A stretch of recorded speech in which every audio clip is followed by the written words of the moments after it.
We are here at the KCIW station. Thank you, listeners, for all of your time and energy that it takes to press that button and turn on the radio, because you know what? That's why we set it on in the morning and just keep it on all day here at KCIW 100.7. I'm Amanda Whittemore, and you can all find me at the Reps Gym here in town and amongst other places. I'm very, very grateful for the opportunities that this radio station provides to our community and our sponsors. Thank you all for all the work that you do. It is very, very supportive. And here on Quality Living with Peaceful Support, that's exactly what we do, is talk about different ways that we find peaceful support in our community and in our world. What does it even mean? What are we talking about? And we love to bring in special guests and different people from all around the world with those experiences. Today, we have Jackie Emerson, and we are so grateful. Thank you for being here, Jackie. Thanks for having me. Yes. We have the unique opportunity to talk about the design of quality and living and all these cool things of peaceful support. However, first we want to tell the listeners here on Quality Living, who is Jackie Emerson? How did she get to Brookings? What's going on? Hi. Hello. I'm an actor, and I'm here because a film that I was in is screening at the local cinema, and will be here in August, which is really exciting. But yeah, I feel very grateful to have been brought up here. Epic. Yes.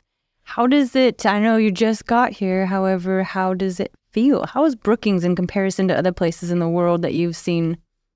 I mean, it's beautiful. It's really funny because we filmed this movie in Provincetown, which is on Cape Cod. So it's like the polar opposite side of the country. And it's been really awesome to see what that looks like on this side. And both of them seem to be towns full of artists, which is really special. I think it's something about the proximity to the ocean. And, the place I'm staying is so stunning. Shout out to the coastal cliffs. Highly recommend. But yeah, I'm just very, very grateful to be here. And it seems like it's a very beautiful, very spiritual town. Well, thank you for that. Yes, we are very glad to be here. And it probably is, a lot of the ocean energy, it's just so creative. It's just this flow. Totally. Keeps it going in the rivers. It just breathes life. Yep, I 100% agree. Yes. What are some other films or movies that you worked on? Oh, man. Well, the biggest film I was in was the first film I ever did called The Hunger Games, which was so much fun and such a blast to do, and kind of launched me into the industry. And then I took a few years off and I went to college, and then I got back and I created a bunch of shorts and things like that. And then started acting in films and TV shows again. I have a film that came out recently called Wine Club. It's really funny. You can find it online. I have a film about to come out at Tribeca called Winter, Spring, Summer, or Fall with the actress Jenna Ortega, which I'm really excited about. And then obviously The Art Thief. I just was in Chicago Med. I'm going to be in a really cool Hulu series next year that's so far untitled, but it's called The Untitled Orphan Project. And then I did another show recently too. Anyways, lots of stuff coming up, and then a couple of big movies coming up later this year that I can't yet talk about, but I'm very excited juicy about. Yeah. So we have a lot of all ages that, people wonder how and when and where to get into these extracurricular activities that turn into lifelong dreams to come true, like you are living. Yeah. The KCIW Quality Living listeners ask often how your path and experiences brought you to your career today. Very interesting. When I was 6 years old, I asked my parents if I could audition for Annie, which was a local musical. And they were like, no, you're going to fall on your face. You've never sung before. But I did it, and I loved it. And I got cast in the show, and I was like, I want to do theater. And my parents luckily were very supportive of that. They were not supportive of film industry. That's why Hunger Games was actually my first film audition ever. And it was when I was 17. So it was when my parents deemed me old enough to be able to deal with it. And the only condition I could do it is if I still went to college. So I love them already. Yeah, that was kind of the trade-off. But I Yeah, I feel very lucky that I was in a family that always really encouraged artistic pursuits in addition to academia and in conjunction with it. And I'd say that, that, and then I went to Stanford, which is a very academic school, but not so artistic. And I think going there is the thing that really made me realize how much of a creative I am, because not being able to be super creative there made me really depressed. And it also made me realize that I am in a very lucky position where, I have some friends that are purely creative, but I also kind of have the academic aspect where, I can also write and create things, which is how I started writing and producing. And now a lot of the really exciting things I'm working on that I'm also getting to act in, I've also had a hand in the creation of. And so it's really cool to be able to sort of manifest a career like that and to be able to create on so many different levels, which is something a lot of people don't have the opportunity or the ability or the permission to do. And I feel like, stepping out of the creative industry and having to kind of reform my own path gave me the permission to do it, because I was like, well, I'm going to do this no matter what. So if I have to make it myself, I'll do that. And so I feel very lucky for that. Wow. That's a lot of work and a lot of energy and a lot of drive and just this fire within you when you speak about it. I wish everyone could see just this beautiful, radiant energy coming through. Oh, thanks. Yes, of course. It's very much my passion. It shines. It totally shines. And for our KCIW Quality Living listeners, we ask a question. It's always unique and different to each person. When you hear the word quality, how does it feel, or what do you think of, or what does it resemble to you? What is its definition? Quality to me is something that's deeper than surface. I don't know if that's a really obvious answer, but to me, quality is something where it's not just image and it's not just feeling. It's something deeper than that kind of speaks to a profoundness sort of under the surface. Do you find it often in your career path or in your daily living? No. It's a lot of bad stuff out there. And LA's a tough city where it's a lot of fakeness. And so I think that that's sort of why I was drawn to start manifesting my own work, is because that's when you can be really reliant on quality. And where I do find quality, and I will addend that was me kind of being harsh, is I do find quality just in creative work in general. Right. So anytime I get to, even if the film ends up being terrible or not what I expected or whatever, as long as I can show up with quality and tap into that artistic energy, then what I'm turning in is something of quality, and that will hopefully speak to somebody somewhere. And it's the same with when I'm singing or performing or writing, as long as I can tap into that authenticity, there's so much we don't have control over and that can be considered quote unquote quality. But as long as I can show up with authenticity, then I know that I'm doing my best to contribute to what quality is. And that's why when a really phenomenal film comes out, I'm always in awe, because so many moving pieces have to come together. It's really a miracle when you see the process of filmmaking. It is such a miracle when that happens, and it's really magical. It's the truth, so much work and effort into it. I don't even have words to explain the film industry in general, but even radio, right here in this radio station, all the bits and parts and pieces to make this get heard as far as it gets to hear, even though it's low LP, we have a podcast and we have a global audience. We have people listening in Thailand and in Costa Rica and all over the United States. That's amazing. Or right here in this little room. I just love it. So cool. Yes. Well, for a favorite part of with living. So we talked about quality. Now we talk about living. So is there anything that makes you feel more alive? What's so funny is my acting class, we literally just spoke about that the other day. My acting teacher said, what's the thing that makes you the most you? What makes you feel the most alive? And for me, I said acting and singing. But then I was like, it's deeper than that. It's anytime I'm connected to my creativity and really in flow state. That's when I feel the most me and free of expectation and free of result. And so I'd say living is presence. Uh-huh. Yeah. That's juicy. Presence. Yeah. The power of being present is not really simple for most people. No, it's not simple for me either. I mean, I'm in a results-oriented environment, but that's the job and that's the work. And I think that's why I am so drawn to art and artistry is because, when you act, the camera's so in your face and it's so intimate that if you're not present for 2 seconds, the camera picks it up.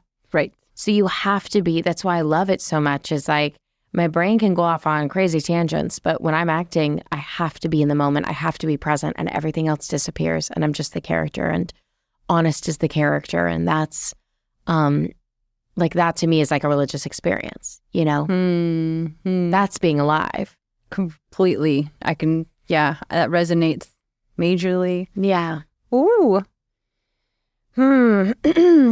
With a place that you're at in LA, and I mean it has everything there. When you go other places, do you feel as in your space when you travel, or do you feel more connected to your home area?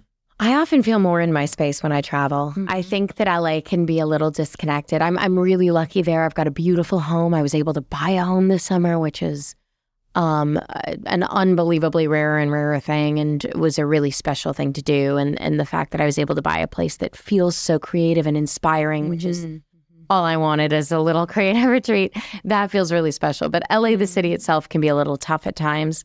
Honestly, the city I feel the most connected in is Berlin. Mm-hmm. I lived there for a few years growing up, and every time I just had to finish a script, and I had to do it in 3 weeks, writing it, and I had a film get pushed, so I was free for a few weeks, and I was like, I'm going to Berlin, which I also am very lucky that I get to do, but I feel so connected there. It's such a creative city. It's very of the earth. Every time I'm there, I'm so creative. I created, when I was going through my time at Stanford, there was a moment where I got so depressed. And I kind of lost my identity as an artist. And I was like, I don't know who I am. I don't know if I can create anymore. And I went to Berlin for a summer because that was when I was still living there. And I made this like crazy weird music video that I wrote and directed and starred in. And honestly, it weirdly led to, and it was just like me in a theater with a ton of cardboard for 72 hours. And it led to so much of the work that I'm doing now, that moment. And that was the moment that I realized, I'm really an artist, and I went into real flow state. So Berlin has a very special place in my heart. But even when I was filming in Provincetown, I felt so present and so connected. Like, I really love getting out, and I love filming in different locations. That to me is so fun. Nice.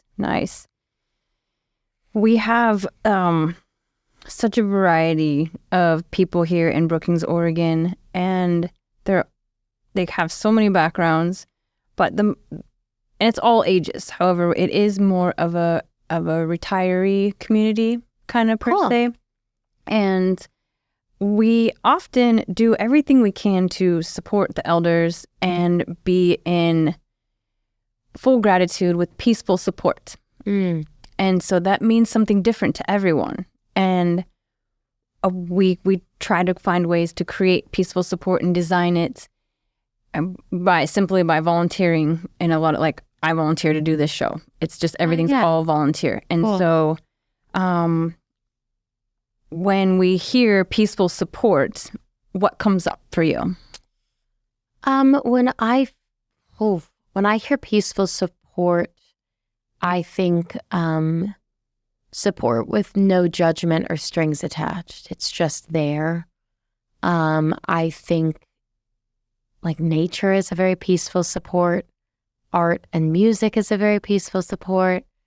Giving, I think it's very giving oriented. So I think what you do is amazing. I think that's really incredible that there's so much support in this community. And we're lucky to naturally have the nature and things of that. Yeah, exactly. To give us that energy for that symbiosis, to really fuel each other and just make sure that everything is as when we're close to our end of life, and a lot of people come here just for that. Like, Oregon has end of life choices. Yeah. Oh wow, that's amazing. I didn't know that. That's really cool. I'll be coming to Oregon. Yeah, because when you're 80 or you're 90 and you have a heart failure and you're not going to get the surgery and you don't want to die on life support. I mean, I think that's way more humane. I'm like, we give that to dogs, but we don't give it to humans who have a voice and have a choice. I mean, I think it's actually a very enlightened way to go. Yeah. I do also. And to all those out there listening on Quality Living with Peaceful Support, you're welcome to call in or email on your ideas and thoughts at contact@kciw.org, as we're sitting here in this beautiful station in Brookings, Oregon, talking with Jackie Emerson on all things quality living and peaceful. Just, amplifying different ways of creating peaceful support. And we just got in these big wheeled ocean wheelchairs that so I'm out there walking my elders and my friends, and we're out there on walks and just like enjoying the ocean air, and we have quite a few homes in the area. And we're saying to ourselves, why is this ocean not a super highway of elders just enjoying the ocean? I know. Why are they behind closed doors? They should be out and about every day because it's so beautiful here, and the ocean is so healing by its very nature. Yeah. So we're looking forward to more activities and more ways of finding peaceful support to do intergenerational activities and work and things that, such as the film festival that's coming up in August. Yeah, so fun. Yeah, we can bring our elders. They don't have to sit there and watch it via stream. Yeah, that's great. Everyone would love could be to have here them in in the person. seats. Yeah, 100%. I think that's a special experience for everybody. Yeah, and that's just a little bit about Brookings. Yeah, it's so sweet. It's really lovely. We also have the youth that are in high school and in elementary school, and ways to interact with them and give them activities, and would Art Thief be a film for all ages? Yeah, I think so. I mean, I think maybe like 12 and up, because I think, but it's pretty, I think it's pretty language friendly, and I think it's pretty, I don't think it has too many adult themes. Okay. I think it would be I think it would be good for all ages. Nice. Yeah. Obviously talk to Arthur first though and get confirmation just in case I'm wrong. Right. And movies in general, film in general, the creative arts, and so that's kind of the really fun thing about living is like all the activities we get to do. So many people forget to get up and live and participate. Totally. And really be part of society. Yes. And community. 100%. Mm-hmm. It's great that you guys have those events here. And, simple things like radio shows or a painting that's on the wall, it could just really elevate somebody's whole entire existence. 100%. Do you paint? Not really. I had to learn how to paint for the Art Thief movie, which was really fun. I got to study with an amazing painter over in Provincetown. I always say I'm a performance artist, not a visual artist, but I do love it. And I will often paint in my spare time, not well, but it's a very meditative activity. Good. There's, where and how in your world do you find peaceful support? That's a great question.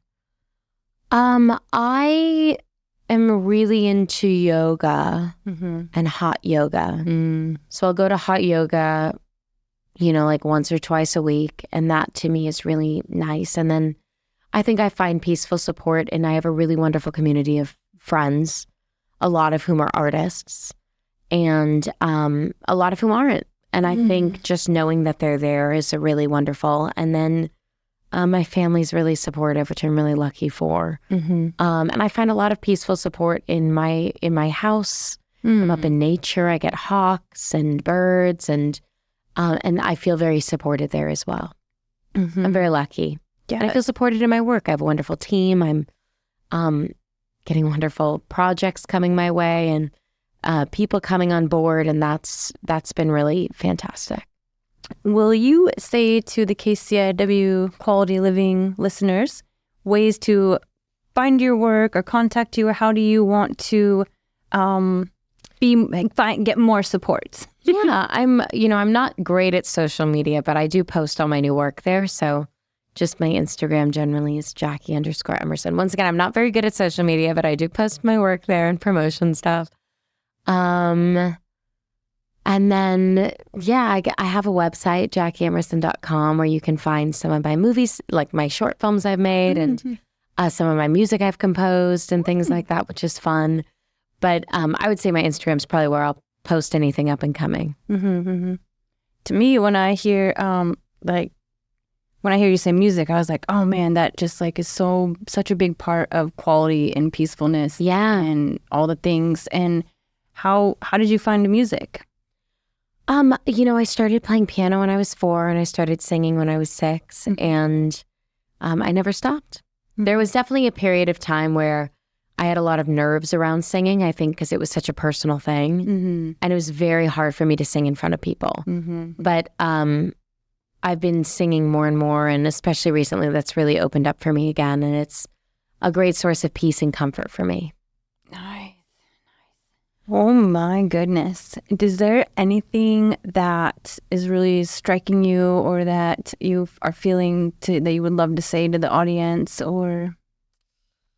Find the thing that makes you feel the most alive and do it. Or find a way to incorporate it into your everyday life. You don't have to pursue something. Like you don't have to pursue being an artist to be an artist. And whatever it is that makes you tick or makes you feel alive, finding ways to incorporate that into your everyday. I just think that that's so important and helps us maintain our humanity and our soul and our empathy, and not to disconnect us from everything else, because if it makes you feel that alive, there's a reason why. And it's probably because you should be doing it, you know? Right. That's really sound pretty clear. And if we, there's a book that my niece gave me, and it says, it's a journal, and it says, do more of what makes you happy. Yeah, I love that. It's so simple, but I think it's so important. And I think that in like today's day and age, and with everything going on in the world, it's important to find that individual happiness if you can, and if you have the ability to. And it's really, we hear these things, we can say these things, and it's like not so simple being simple, and if we do one thing every day that we think is difficult or that we don't want to do, for me, I started realizing I actually do want to do those things, but it's like I have to just make time to do those things. And the more we let go and open up and like actually just chop them off here and there, little, activities, and pretty soon you're, doing all the things that you ever imagined being able to do. Yeah, exactly. I think that's why working out's great, because it gives you like barriers and limits and things that you can reach and progress you can watch. And that's progress you can watch. That's something you can see. It's instant results. Yeah, exactly. Rather than the work I do, which is just like put in all of your work and then release it, Right. Which is such a meditative practice in and of itself. Do you get to see feedback or get to see bits and pieces, or you just Most of the time now? No, you show up, you do the work, you put in the hours, kind of put it into the universe, and then they'd show you. And sometimes you never know. It's like I did that weird musical video, never heard anything, and then a producer I'm working with now announced at a reading last summer. She was like, one of the reasons I'm working with Jackie is I saw this weird cardboard video she made, and I thought I have to work with her, and it's like, or I'll get called in for auditions. I had a great audition recently, and I got called in because I went to a callback for this casting director, final round of callback, like 6 years ago. You remembered me, so you just never know. And I had no idea either that he'd remembered me or called me in or whatever until he made a comment about it. And so it's just, you just never know. And it's really about working with integrity, and you can't be, attached to results at all. You have to really, just love the work so much that you're willing to keep putting yourself out there, which is easier said than done. Something I have to work at every day. It forces me to be more zen, because otherwise you go crazy. Yeah, thank God for yoga. Oh, thank God for yoga. That's why I need it. Good. It's, there's not too many people of your caliber, of your connectivity and your sound mind and your ability to center and still be able to do all the magical things that you do. And it's... Oh, thank you. Yes, it shines and it shows, and it's quite an honor. Oh, that means a lot to me. Thank you so much. You got this power within. It is still so centered and calm, but it's a pleasure to be around you. So thank you for making it to the station today. Oh my God, I appreciate it. I hope I was coherent. I was up at 4 a.m. this morning, so I'm a little like, is it calmness or is it just exhaustion? We'll never know. She is a professional actor. We'll never know. God, but I can't lie to save my life. I'm always like, what you see is what you get. And I think that's, what helps with the acting, actually. Right? Very admirable. Yes. Yeah. This is the Quality Living with Peaceful Support show, and we also want to thank Brookings for bringing unique and special guests and talents to our area. The radio station here is directly below the Redwood Theater, which is upstairs from us. Of course, if it's below, then it's above. And next to it is the Wild Rivers Film Festival office. And we will be having more special guests in our area, and with the Wild Rivers Film Festival happening August 15th through the 18th at the Redwood Theater. And we're super glad, and we are welcoming all levels of volunteers to participate here at KCIW and at the Wild Rivers Film Festival office. So contact us here at contact@kciw.org. But thank you for having me. I think this show's great, and I think the work you guys do is amazing. There's such a sense of community here that I think is so special and all too rare in today's day and age. Mm-hmm, mm-hmm. That's very heartful. Thank you. Yeah. And we will do everything we can to make sure this is heard and seen throughout the globe with all of our audience that we have. And we are on the KCIW 100.7, listening to Quality Living with Peaceful Support, here with our special guest, Jackie Emerson. And she has social media. I'm sure Google will get you right to her, or you can go to Jackie Emerson's website, which is JackieEmerson.com. Mm-hmm.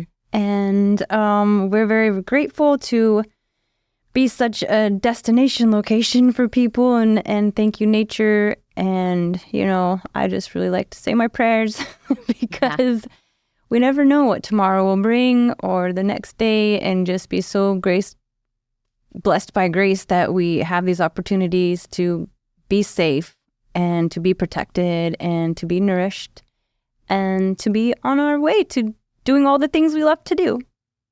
Awesome. Well, thank you so much for having me. Of course. It's quite a pleasure. Thank you.